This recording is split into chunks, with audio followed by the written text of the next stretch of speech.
Vamos a dar la bienvenida a todos entonces. Vamos a comenzar eh, dando la bienvenida especialmente a nuestro orador de hoy, Luis José Vigil, de España.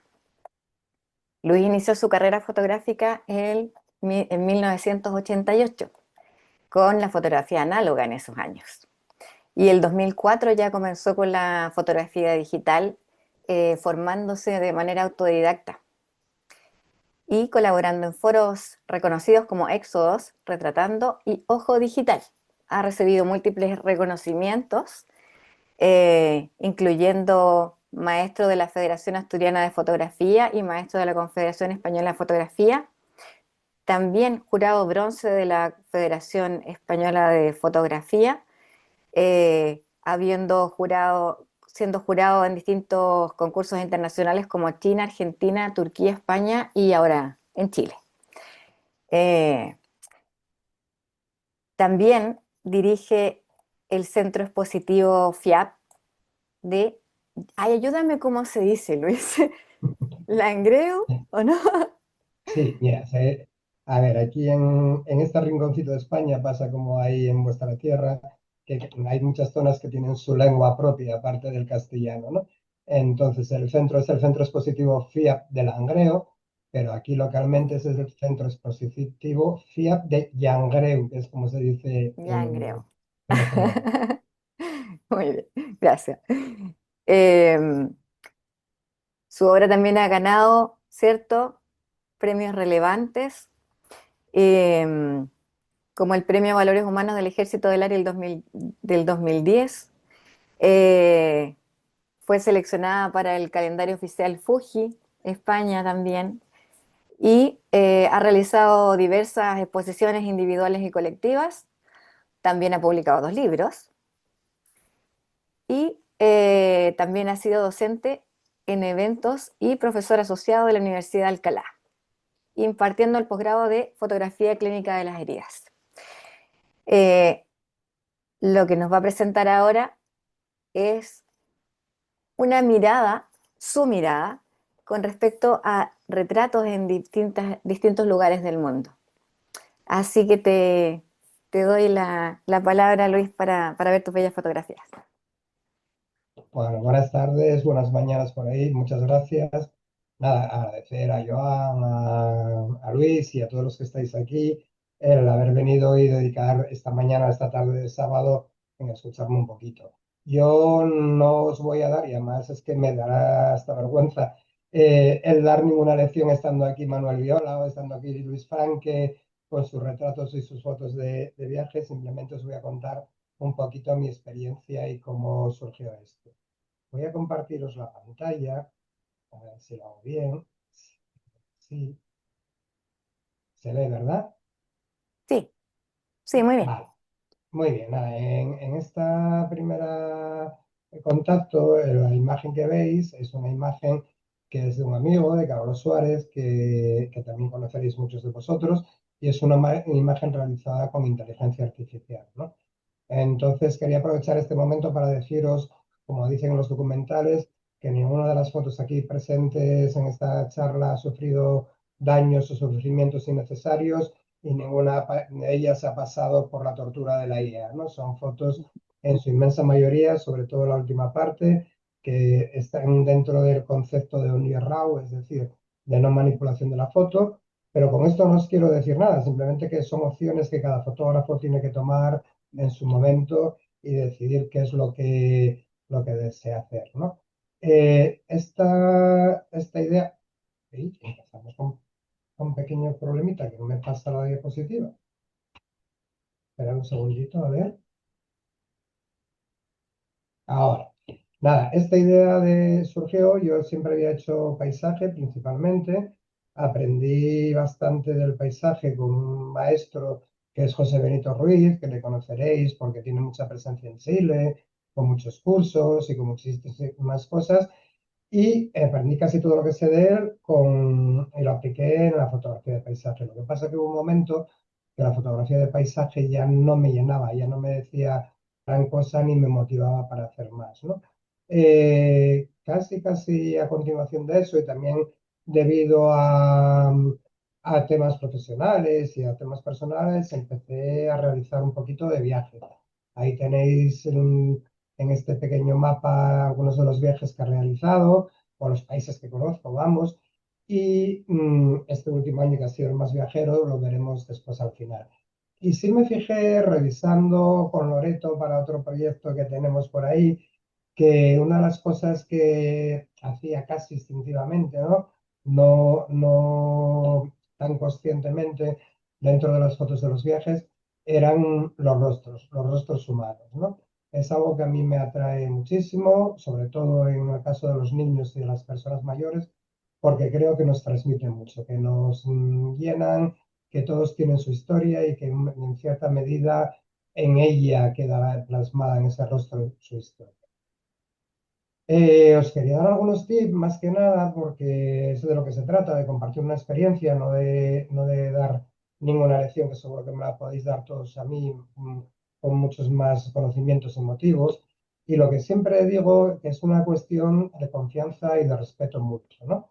De respeto mutuo, porque cuando una persona no quiere ser fotografiada, lo tenemos que respetar. Y sobre todo cuando una persona está en un ambiente, en su ambiente, porque el viajero solemos ser nosotros, hay que respetar esa cultura, esas condiciones, ese momento, ¿no? Yo siempre pongo un ejemplo de un viaje a Turquía, en la capital, en Estambul, paseando por una de las calles, me encontré con un chico, con un peregrino religioso, que estaban a pleno sol en una acera, yo iba con mi cámara, nada, me paré, estaba falleciendo. No creo que pasase mucho tiempo después de haberlo visto, que el pobre falleciese, ¿no? Y le dejé todo el agua o le dejamos la familia, que íbamos la familia al agua, unas monedas y me dice, ¿pero cómo? ¿No me vas a hacer una foto ahora que me has pagado? Pues no, porque creo que era un momento muy suyo, muy íntimo y que era una cuestión de respeto, ¿no? No una cuestión de la que nosotros tenemos que sacar una foto.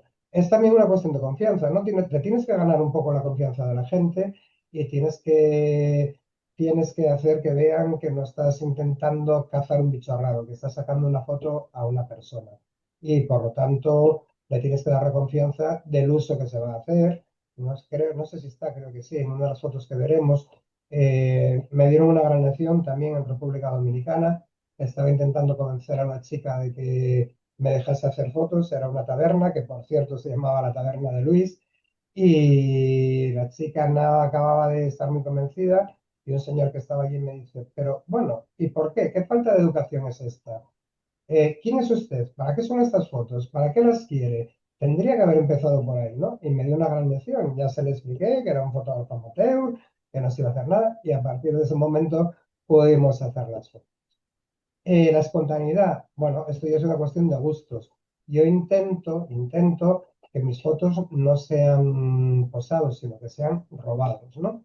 Al contrario de lo que suele hacer mucha gente, que también es una opción personal, yo mayoritariamente para mis fotos de retratos y de viajes utilizo un 70-200, porque aunque sí me gusta que la gente sepa que estoy haciendo fotos, me gusta también que la gente esté en un momento de relajación, que no esté pensando que en ese momento le estoy haciendo la foto. Me gusta coger esos momentos en los que son ellos y no en los que son una pose de una foto, ¿no?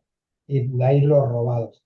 Los robados se pueden conseguir pues hasta en los grupos de amigos, como hago muchas veces, ¿no? Vamos todos juntos y decimos, chicos, a la foto. Todo el mundo ya la pone la cara de foto y yo normalmente estoy haciendo las fotos antes o después de ese momento cuando todo el mundo ya sabe, ¿no? Eh, una cosa, hay que tener también un poquito de cuidado, hay que saber por dónde haces las fotos, hay que saber también el tener un poquitín de eso, de precaución y de cuidado. Y bueno, en general el mundo es seguro y casi todos los sitios son seguros, pero tengamos ese.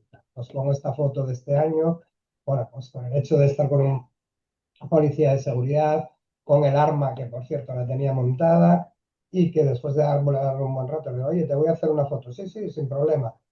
Y le pregunté por qué el arma, ¿no? Y dice, no, porque aquí tal. Y en ningún momento yo sentí necesidad de que nadie tuviese que ir armado, ¿no? Pero bueno, es una cosa que me sirvió para recordaros eso. Seguridad. En zonas donde tu objetivo es el equivalente a 10 años de sueldo de la gente que está, pues no hagamos ostentaciones innecesarias de ello también a veces, ¿no? La mochila, una cosa que conocí en Loreto durante mi viaje a China, aunque no fuese exactamente esta. Yo utilizo mucho como herramienta esta mochila, ¿no? Esta mochila que va a ir poquito a poco poniendo las pegatinas de los países que visito. Eh, Llama mucho la atención, tanto, sobre todo a los niños, pero también a los adultos, y me sirve para identificarme, para que un poquito la gente sepa que estoy haciendo fotos, ¿no? Y que me vean.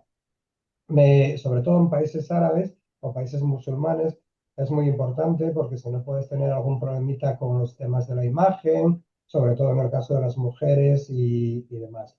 Yo ciertamente apenas he tenido nunca ningún problema en ningún país musulmán con las fotos. Alguno he tenido, hay gente que me ha dicho que no, y dice que no, y se acabó, no hay más problema.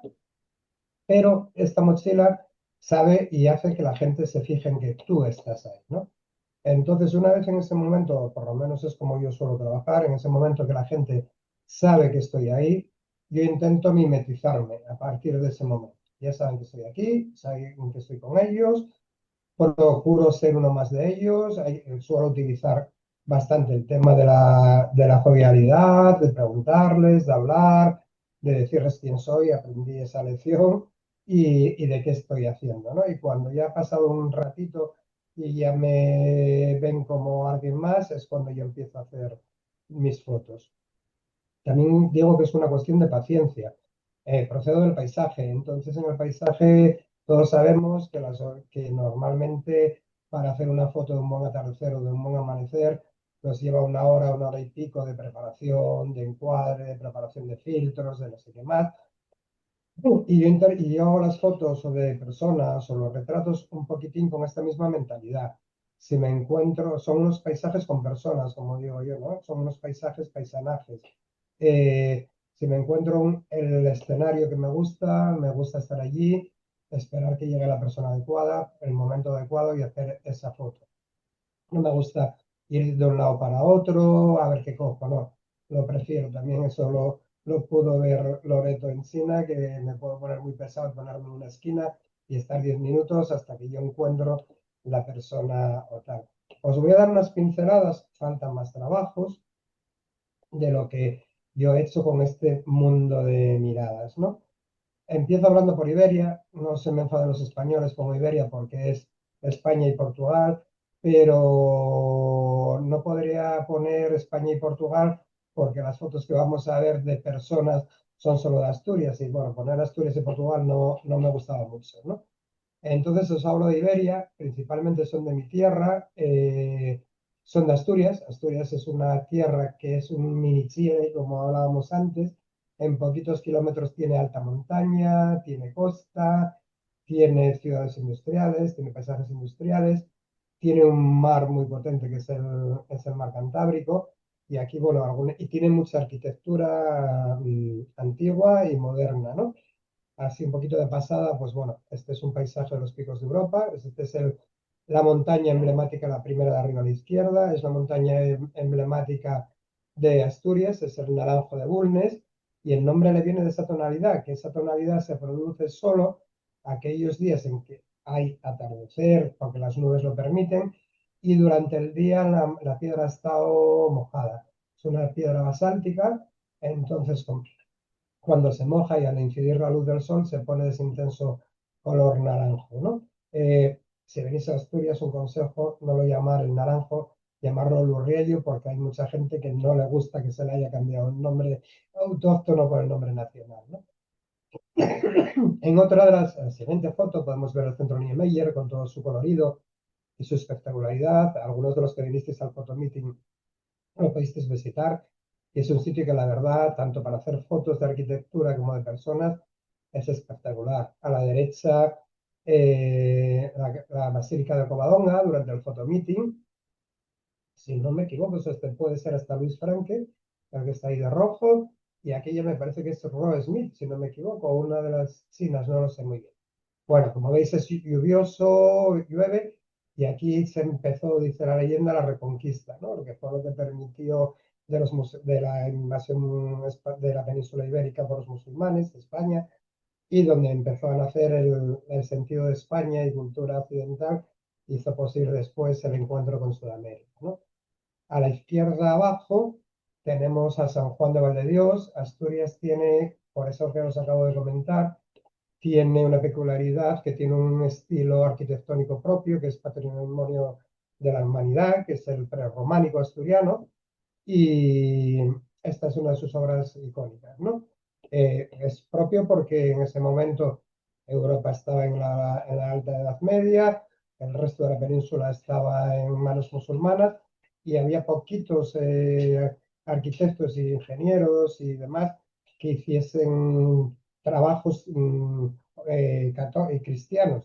Entonces aquí se desarrolló este estilo arquitectónico.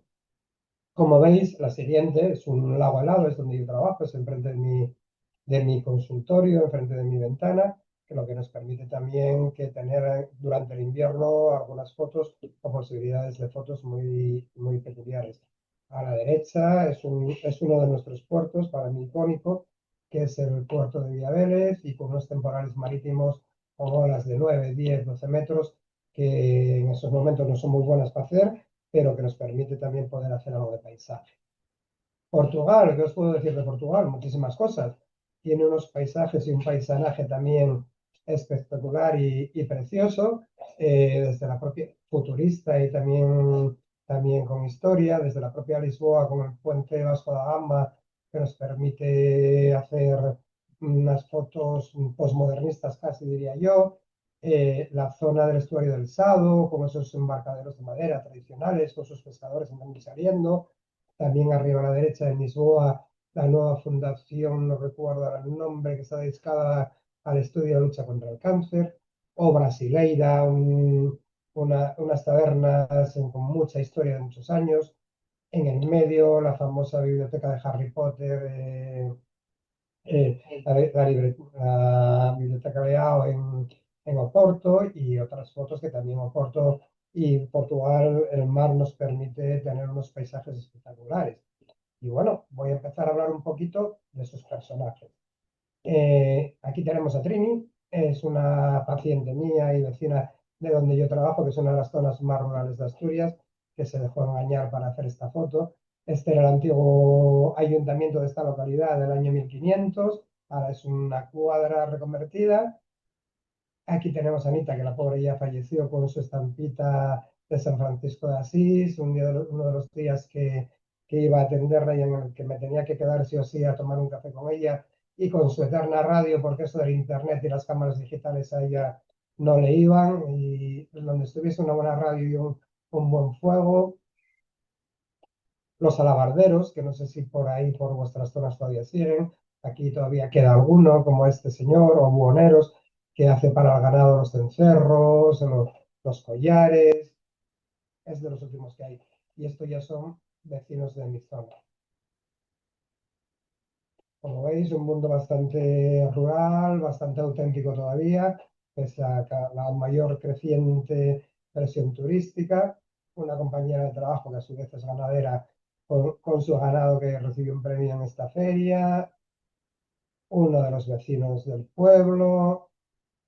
Y Loreto comentaba que os ibais de carnavales. Aquí tenemos algo muy tradicional, tanto en España como en Portugal. Esta foto es de Portugal, que son las mascaradas de invierno. Transcurren desde el mes de diciembre por Navidades hasta aproximadamente la Semana Santa. Después ahora hay muchos encuentros de estos grupos, lo que permite el poder ir documentarlos. Hay muchísimos grupos, la gente se disfraza, la gente baila, la gente come, la gente canta, y cada zona tiene sus disfraces o sus tradiciones particulares. Es un tema que estoy también trabajando, sobre todo con los temas de Asturias, pero bueno, algunas veces me desplazo también a los encuentros tanto dentro de Asturias como en Portugal, ¿no? Y estos son los de mi zona, que son los Sidros de Valdesoto, que como veis son unos personajes que van con estas máscaras, van saltando.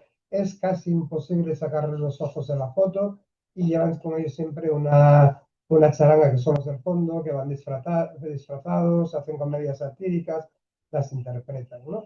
Y son pues traviesos, son como trasgos que decimos aquí, o como diablos burlones, entran en las casas saltando con esa vara, te roban los sombreros, te tiran los calderos, etcétera, etcétera, ¿no? Y a cambio, para que te dejen tranquilos, pues les dan o un culetín de sidra o algo que comer y ya se van con la música a otra parte, nunca mejor dicho. Bueno, Marruecos. Marruecos fue un país que a mí me impresionó. Me impresionó principalmente por sus colores. Yo cuando empecé con esto de las fotos de personas y de retratos, fue casi accidentalmente.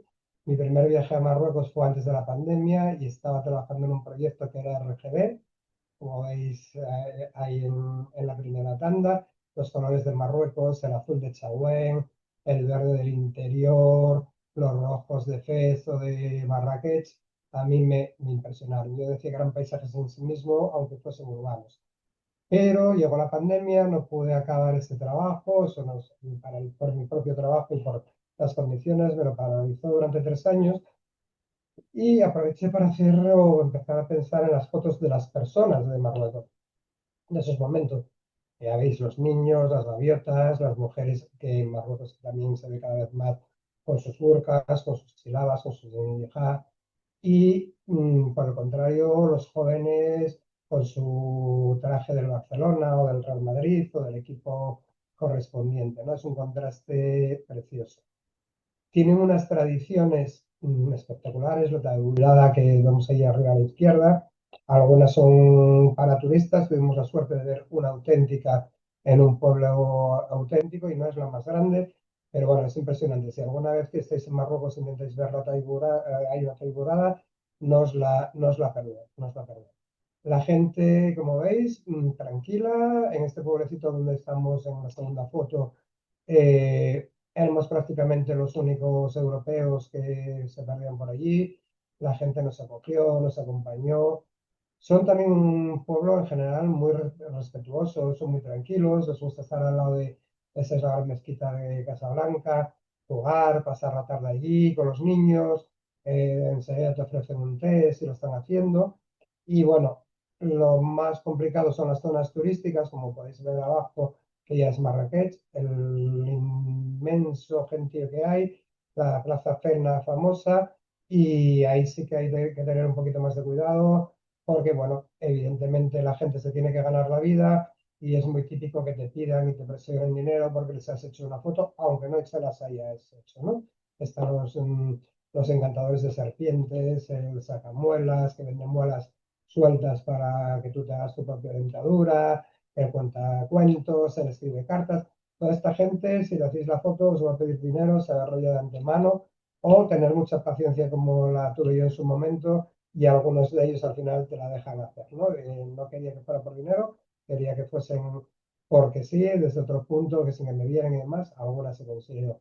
Y después tenemos también los inmensos desiertos del Sahara ya y colindando también con Argelia, en donde el paisaje es impresionante y ahí sí que no tenéis tampoco ningún problema ni con la gente que va contigo a las excursiones ni con la gente que te puedas encontrar por ahí, ¿no? Os decía que lo de la gente surgió, cambié el proyecto de RGB por Tingitania, que es como llamaban los romanos a la tierra de Marruecos, y empecé un poquito con los retratos. Eh, Aquí una cosa que también siempre utilizo como anécdota en esta foto, en Marruecos yo ya lo sabía, lo que no sabía era este caso concreto. En Marruecos un tabú y que no se debe de romper nunca es que no se le deben hacer fotos a las personas ciegas porque dice que es una falta de educación, ya que él nunca podrá ver la foto y nunca podrá decir si está de acuerdo o no con lo que tú has hecho. Esta persona era ciega, yo no lo sabía, hice las fotos, una persona que estaba enfrente me recriminó por hacerlo, que si era ciego, uy, perdón, no lo sabía, espere, ahora lo borro. Dijo, no lo borre, dele unas monedas para que pueda comer mañana y porque estos peregrinos, hay varios tipos de peregrinos en el Islam, estos que veis que llevan el traje oscuro, puede ser marrón, puede ser empiezan su peregrinaje, bien sea la Meca, bien sea otro, aquí cerca de Chefchaouen hay otro centro de peregrinaje, en Ousán, en Molayidres, perdón, y van a hacer el camino con lo que llevan. No pueden llevar pertenencias, no llevan dinero y viven de la caridad de la gente que les va cogiendo por el camino, ¿no? Entonces, bueno, nada, dimos unas monedas, con eso ya nos dijo que podía hacer un par de días de camino y se quedó muy contento. Aquí tenemos a otro de los peregrinos. Este no era monedas, era alguien que evidentemente tenía sus problemas de salud mental, nos siguió por todo el pueblo, este ya es el santuario, y al final él se reía como diciendo, Dicen que yo soy yo el que tengo problemas de salud mental, pero los locos son ellos que están aquí con 46 grados cargando con ese equipo y haciendo fotos a todas las esquinas de por aquí que yo no le veo interés, ¿no? Entonces, no le gustaba mucho que le hicieran fotos hasta que a base de insistir y amagar y tal, se dejó en un momento dado, se quedó ahí quieto y pude llegar a hacer la foto. Él, en cuanto veía que alguien miraba para él, intentaba huir, ¿no? Conversaciones después de un rato, los otros compañeros de grupo estaban hablando y bueno, pues pude las zapatillas, que a mí me encantan porque es como aquí en los pueblos de Asturias, la gente mayor sale a la calle en zapatillas y están cómodos y es una señal de relajación y de confianza, ¿no? Esto es en Cheschahuel. Los niños, esta expresión es un robado, evidentemente, estos niños bajaban por esta calle y según bajaban se encontraron con nosotros y llevaba la cámara en la mano que estaba intentando hacer algo con esa verja. Se llevaron un susto tremendo porque no hay turistas, ya os digo, en este pueblo no hay turistas. De repente cuatro turistas, las fotos, no sé qué, y bueno, nada, estuvo muy simpático y pasamos una buena tarde con ellos, ¿no? La señora del vestido rojo, ya casi este era el RGB, este era el RGB perfecto, ¿no? Rojo, verde y azul. Y, y nada, esta señora me vio con la cámara, nada. Yo me senté en un pollete, allí me pasé mis buenos 30 40 minutos, estaba esperando a que viniesen a recogerla. Y al final hablamos así, un diálogo más que nada visual, porque ella no hablaba español, yo no hablo árabe, y le hice una foto que no es esta, se la enseñé, se quedó tranquila y al final de esos 40 minutos dije, bueno, creo que he conseguido la foto que quería para mi recuerdo, ¿no? Mirándome a la otra señora, que también me costó su trabajillo el hacerla. Aquí esta fue el mérito de mi mujer, de Eva, que la convenció que al final no íbamos a hacer nada raro con las fotos y demás. Esto ya fue en un viaje posterior. Aquí estamos en Tánger. En Tánger hay un mercado de artesanía, hay un mercado y encima están los artesanos de los telares y demás. Y bueno, muy malas condiciones de luz, muy difícil, pero bueno, con un poco de paciencia los artesanos sí te dejan también que intenten que sacarles alguna foto, ¿eh? Pero también es cuestión de paciencia. Mi amigo, no recuerdo en este momento su nombre, lo tengo por ahí apuntado en el libro. Este hombre yo le llamo Vulcano porque ahí donde lo veis, tiene 52 años, aunque parezca que tiene muchísimos más. Empezó a los 14 años y es el encargado de mantener encendidas las hogueras de las termas de Marrakech. Y desde los 14 años hasta estos 52 que tiene, se lleva pasando 16 horas al día porque no se puede menos porque si no se apagarían las termas echando la madera a esas hogueras para que la gente pueda acudir al hamán que está ahí en la planta superior.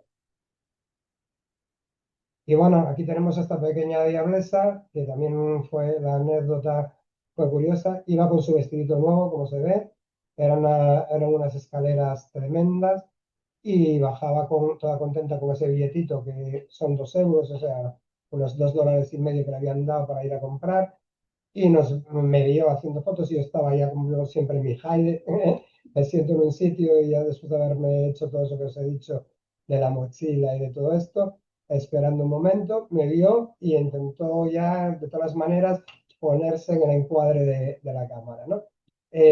Cuando ya cansó de estar en el encuadre, que cogió esta expresión tan natural y tal, Le saqué la foto, me costó un disgusto también con otro señor que me decía que no se podían hacer fotos, que sus padres no daban permiso. Y dije, pues mira, ¿yo qué quieres que te diga? La niña quiere hacer la foto, yo estoy haciendo la foto, estamos en la calle y al final la niña va a comprar a su tienda y dije, lo que compres se lo pago yo. Y ya se acabó el enfado con el vendedor enfadadísimo, ¿no?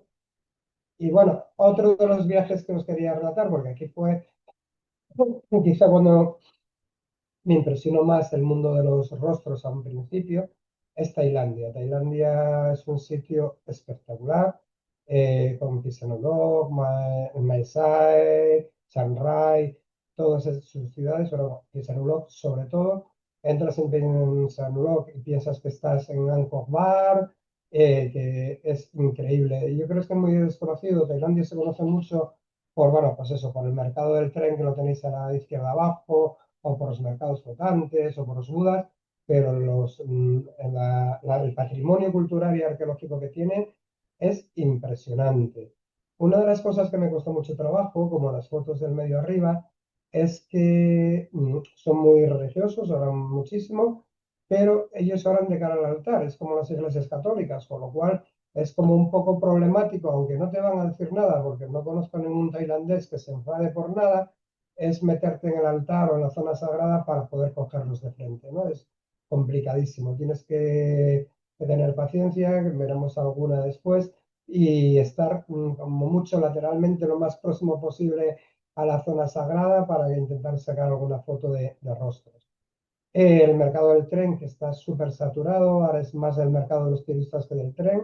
Como veis, es un mercado que lo ocupa todo y cuando viene el tren cada 2 horas, hora y media, pues la gente retira todos los puestecitos y deja justo el paso. De hecho, creo que se ve justo delante del tren algunas cositas todavía, porque ya tienen calculado por donde, lo que pasa por encima del tren que no lo arrastre y demás. Ahora es un mero espectáculo turístico casi. El mercado flotante hay muchos, nosotros fuimos a uno en las afueras, es bastante turístico, pero bueno, sigue manteniendo esa esencia importante de mercado local. Intentar ir a algunos si vais a Tailandia y que no sea de los turísticos, hablar con algún guía local, que os lleve a alguno de barrio, ¿no?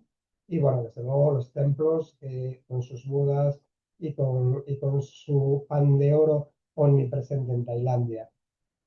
Pero también hay una Tailandia más rural, es la Tailandia de los elefantes, ahora muy controvertida este tema con los campamentos de elefantes y demás. A nosotros, nuestra guía que acompañante nos lo explicó muy bien. Tailandia llegó a tener unos 100.000, me parece que si no recuerdo mal, elefantes o 1 millón, eran una burrada, muchísimos. Y ahora tiene poquitos porque el elefante en principio era un arma de guerra, eran los tanques de la antigüedad. Cuando aparecieron a principios del siglo XX los primeros tanques y demás, fueron desplazándolos y quedaron para muy poquito, quedaron para más que nada la industria forestal del país, arrastrar las maderas y demás. ¿Qué ocurre? Que cuando por fin Tailandia se dio cuenta del desastre medioambiental que estaba ocurriendo y prohibieron la tala y la industria forestal, no tenían que hacer con los elefantes. Entonces, o los elefantes se los comían, o los mataban, o los dejaban de tener de alguna manera. O sea, hay elefantes salvajes en Tailandia, están súper protegidos y, y hicieron los campamentos de elefantes. No dejan de ser una especie de granjas donde los tienen, como en todos los lados, los hay mejor cuidados, peor cuidados, pero bueno, en general están bien cuidados. En lo que nosotros estuvimos, de hecho, los elefantes estaban sueltos, la gente podía andar por ahí sin problema ninguno con ellos y los cuidan y los mantienen. Es la única manera de poder contener los tailandeses un puesto de trabajo y los elefantes un futuro, ¿no? Los animales también en Tailandia, ya veis, los perros, los gatos están presentes en todos los templos, no molestan a nadie, ni ellos molestan tampoco a nadie.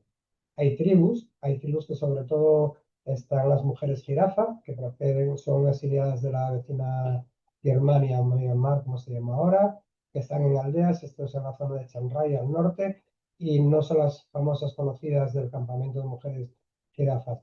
Gracias a que ha aparecido el turismo, se puede mantener ahora el tema de los campamentos de elefantes y esta pequeña tribu pues recibe visitas de turistas, venden y tal, de turistas poquitas, pero bueno, alguna tienen que les ayudan a mantener un poco la economía, ya que al ser refugiados políticos, o sea, refugiados en el sentido de refugiados, no que les reconozca Tailandia, Tailandia no lo reconoce y no tiene ningún tipo de ayuda ni de ingreso. Eh, el Templo Blanco, os lo pongo a la izquierda porque alguien os dirá es maravilloso. Bueno, pues nada, es un templo hecho con piedrecitas de Swarovski, con cristales, espejos y cristales, que a mí me parece, a mí personalmente me parece el monumento más grande del mundo al mal gusto, y al recargamiento, pero bueno, porque lo veáis. Las paradojas de Tailandia, este cementerio que es así como muy bonito, muy tradicional, muy bien cuidado, está solo a unos 150 metros del famoso cementerio de los héroes de la batalla del río Kwai, que son todas esas miles de cruces colocadas perfectamente en línea de soldados americanos e ingleses, y que a mí el que me gustaba era este, no era el otro, y que bueno, nos costó un serio disgusto con el guía porque él decía que nosotros veríamos lo que él dijese y no lo que yo quisiera, ¿no? Entonces, hay un poco tenso el momento diciéndole que yo vería lo que yo quisiera y no lo que él me dijese, ¿no? Pero bueno, tiene muchas cosas bonitas, que eso es lo que vamos. Y lo que os comentaba antes, en la foto de la derecha abajo, es lo más normalmente que puedes conseguir de esos momentos de oración. Se puede conseguir alguna, evidentemente, pero es complicado. En el mercado flotante, pues si te armas un poquito de paciencia, puedes intentar separar un poquito a los personajes del fondo. Me encantan en Tailandia esos rasgos de dignidad, esas personas mayores tan vitales, con esas miradas tan sumamente intensas y sinceras, ¿no? Este es el mercado del tren, pero en la zona donde no hay turistas, en la zona interior, los niños de los poblados Akha. Hay 17 etnias en Tailandia y bueno, esto es un pequeño poblado no turístico en principio al que fuimos a visitar, y los niños jugando con nosotros al escondite, dándote un pellizco y ir marchando a esconderse. Y bueno, a mí ya os decía que los niños, la verdad es que la gente mayor es algo que me encanta mucho para las fotos. De las mujeres de jirafa, una de las niñas que está en el campamento. Evidentemente, estos collares que trae esta niña no son de verdad, son collares de adorno, aunque las mayores sí lo llevan, ¿no? En los templos a veces sí puedes conseguir esto, siempre hay alguien que te está viendo, que sabe que estás allí y la curiosidad puede más y puedes conseguir alguna foto. Una foto que me costó bastante trabajo, esto es en el Triángulo de Oro. Esta es una inmigrante ilegal de Myanmar, y uno por su condición de inmigrante ilegal y otra por su humildad, que decía que cómo le iba a hacer una foto a ella, que quién era ella para que le hiciera una foto. Y bueno, pues aproveché ese momento, hablando con ella, estuvimos un ratito y después por fin pude hacer una foto de ella y se quedó contenta, que siempre es importante. Una de nuestras guías en Bangkok, que la foto os la pongo para que veáis esa sinceridad de las miradas y demás, que le llamó mucho la atención, que dije, oye, en un momento dado te voy a hacer fotos si no te importa. Y también me llamaba la atención, dice, mire, estuve con mucha gente por aquí de guía, pero nunca me habían pedido hacerme una foto mía o que me pudieran hacer fotos, ¿no? El cuidador de elefantes. Yo creo que este hombre se tiene ganado el cielo, los elefantes lo adoraban, y yo creo que toda la bondad que lleva encima se refleja perfectamente en él. Eh, lo que hablamos de confianza, esto también es en el mercado flotante. Este hombre de mano, cuando se dio cuenta que le había hecho esta foto, me preguntó por qué. Después, majísimo, podemos hacer alguna foto más por allí tranquilamente. Y lo que os digo siempre, haceros notar para que no haya. Eh, una de las mujeres jirafa de verdad, una de las jóvenes, con su niño, y de aquí pegó un salto. en el tiempo, falta algún sitio por el medio, falta alguna cosa, pero me pego un salto en el tiempo porque estas fotos ya son de este año con otro equipo fotográfico distinto, con otra visión también un poquito distinta. En este viaje de este año que tuve la suerte de poder realizar a China, tuve la inmensa suerte de poder hacerlo, de conocer a Loreto, a Didier, a Gistro y a Lumín y a Liu, que no se me olvidan ellos, mucha gente, pero bueno, era el grupo principal. Y en este viaje de China, pues nada, intenté, aparte de las fotos de China, ya con un concepto más claro de lo que quería, pues intentar hacer algunas de las fotos. China, como veis, tiene también muchísimos contrastes entre lo ultramoderno de sus aeropuertos, lo tradicional de un puesto de trabajo como arriba a la izquierda, los maravillosos espectáculos de ópera, de fuegos nocturnos, las academias con miles de niños formándose, los templos, sus jardines, que a mí me impresionaron lo bien, los grandes y lo inmensamente grandes que son y bien cuidados que están, al lado de un ultramodernista museo, si no me equivoco, de la escritura, la tela china, un pescador pescando a lo tradicional en el lago del parque, los inmensos museos que tienen, la gente haciéndose fotos en unas praderas, el espectáculo del público, de estatuas, de edificios, de pagodas, el bullicio de la noche, de los espectáculos públicos y la tranquilidad y amabilidad permanente de toda la población de China, ¿no? Y aquí ya intenté hacer lo que estoy intentando hacer ahora, que ya me diréis con más o menos acierto, que es ese mundo de miradas, ¿no? Que las fotos sean todas miradas siempre a cámara, directas, sin ser posados. Y nada, una niña en la calle, sin más, una chica que se estaba haciendo un book con su amiga en una de las ciudades. La curiosidad innata, son súper curiosos, sobre todo los niños. Te miran a ver qué haces, sobre todo si hacemos alguna cosa rara como echarnos o tal. Son ellos los que buscan la cámara, no te hace falta buscarlos tú a ellos.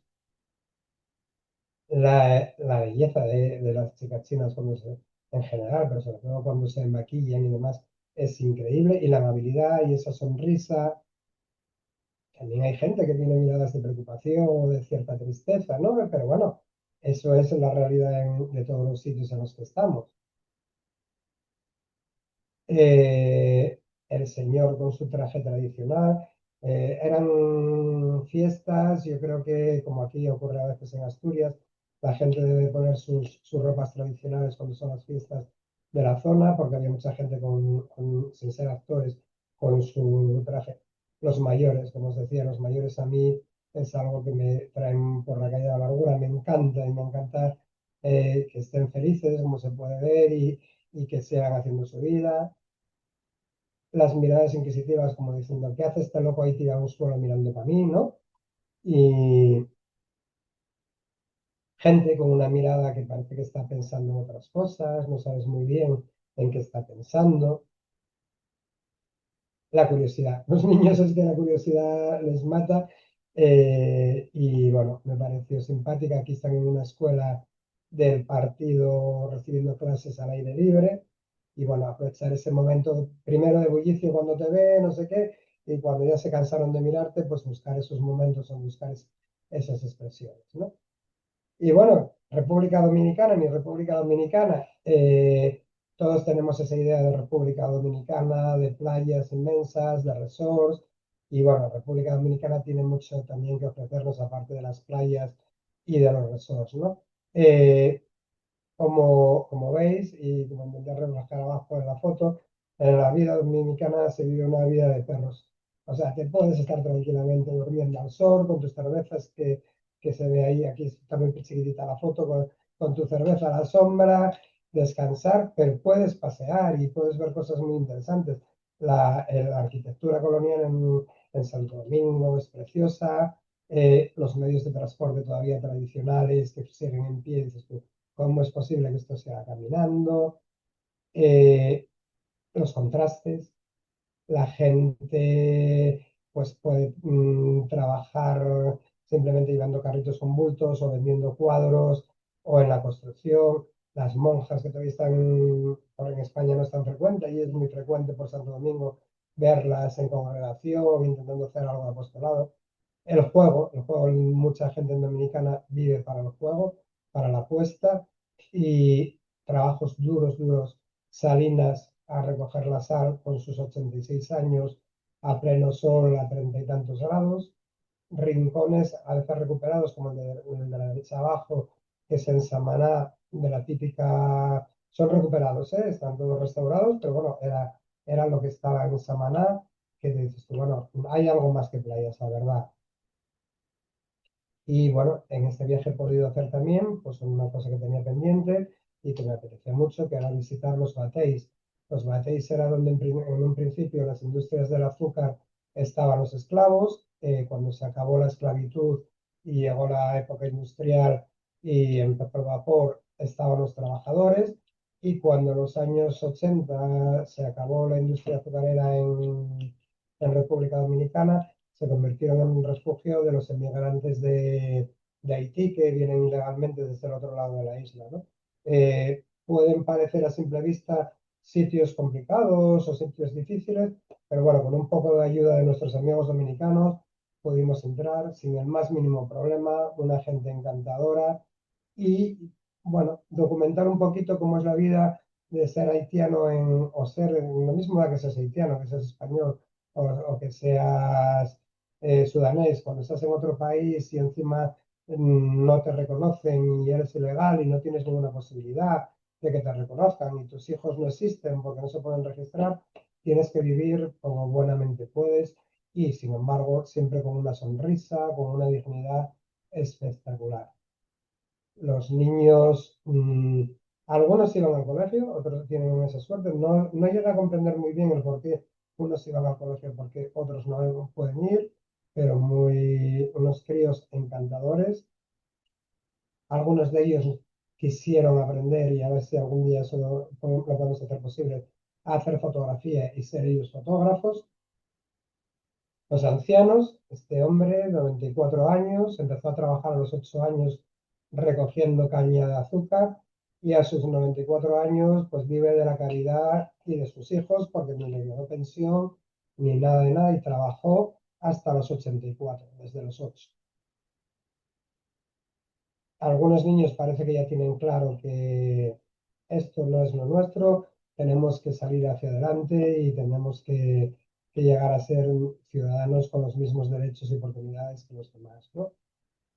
Las tres generaciones del Batey, el abuelo, el hijo y el nieto, que el nieto afortunadamente ya ese sí ha podido ser dominicano y trabaja fuera de Dominicana. Las casitas, como veis, son súper humildes, son saboritas de madera y techo de zinc o de uralita. Y nada, esta tiene suelo, las hay que son a tierra. Los colmaditos, que son los únicos negocios y puestos de trabajo que hay en los batéis normalmente, que es donde se vende un poquito de todo. Y aquí estoy mintiendo porque esta no es un batey, esto es San Rafael de Yuma, es el mercado municipal. Y bueno, las condiciones de vida son similares, pero no es un batey, es el mercado municipal de San Rafael de Yuma. Esta chica, esta cría también es haitiana y un verdadero tormento del que pudimos disfrutar de muchas fotografías por lo extrovertida, traviesa y simpática que era, ¿no? Este no es un batey, evidentemente, y este es o bien un juez o bien uno de los fiscales de Samaná, del juzgado de Samaná, vive justo enfrente, nos vio con las cámaras, nos preguntó, y la verdad que fue un rato muy agradable. Su mujer nos recogió un trabajo de una hermana, nos lo enseñó, que lo tenía en un libro de una hermana de este señor sobre la historia antigua en fotografías de Samaná, con lo cual pasamos un rato estupendísimo compartiendo. Este es ese batey, este es en el batey Cabonutillo. Estos dos diabrillos nos persiguieron por todo el batey, incitándonos a ver si los cazábamos y conseguíamos hacerles una foto, porque si te ponían, como se pusieron ahí, y nada más que veían que cogías la cámara, ¡flas!, desaparecían. Evidentemente, a fuerza de probar, en alguna de ellas cayeron, ¿no? el señor que pasaba en bicicleta y según pasaba dice, y a mí no, pues aquí sí. Marcos, que fue el único niño del colmado, del batey, que no se nos acercaba y al final, usando el soborno, eso siempre funciona, un paquetito de tacos de maíz, al final sí se acercó y conseguimos poder tener una foto con su permiso de él y me encantó esa mirada y esa determinación que tiene en el rostro de yo soy yo y lo hago.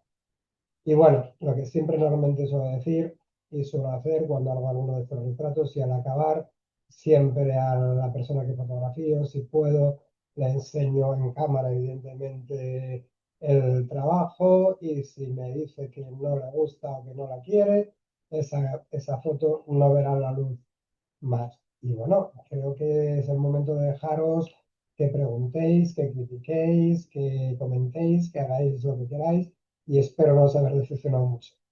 Gracias.